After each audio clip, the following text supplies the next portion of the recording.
Okay, we're doing Chapter 13, Problem 37, Inference for Two Population Means.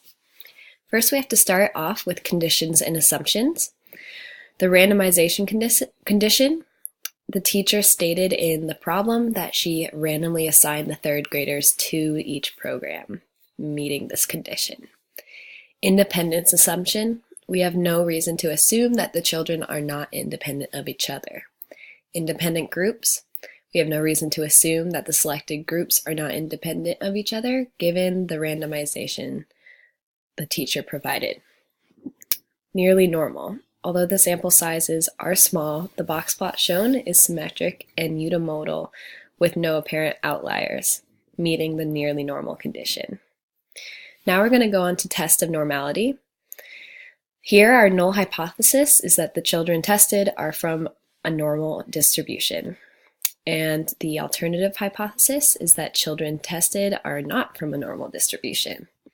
So we're going to go over to our JUMP program and go over to a distribution module. The activity with control is on top, and activity with new activities is on the bottom. Here we go to our fitted normal goodness of test fit, and we can see that our probability, our p-value, is 0.53 on top and 0.678 on the bottom. Both of these are above our alpha level, so we fail to reject the null hypothesis.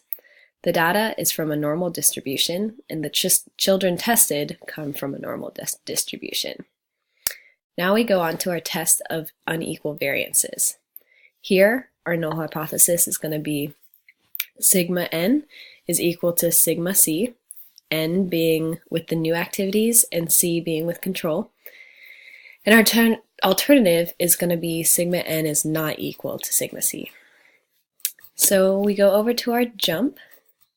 We go down on a fit y by x module, and we can see on our Levene test that the p-value is 0.417. With this p-value being again bigger than our alpha, 0.05, we fail to reject the null hypothesis, meaning this is equal variance. From there, we can go up to assuming the t-test on unequal variances,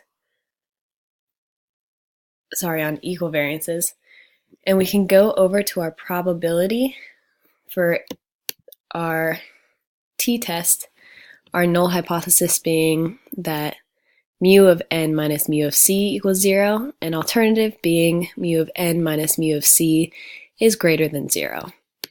So on the greater than 0, we see that our t-test is, our p-value is 0.0335. From this, we have sufficient evidence to reject the null hypothesis. The evidence points to a higher mean scores within the group of children using the new activities. Therefore, the new activities are beneficial to the children's test scores and should continue to be used.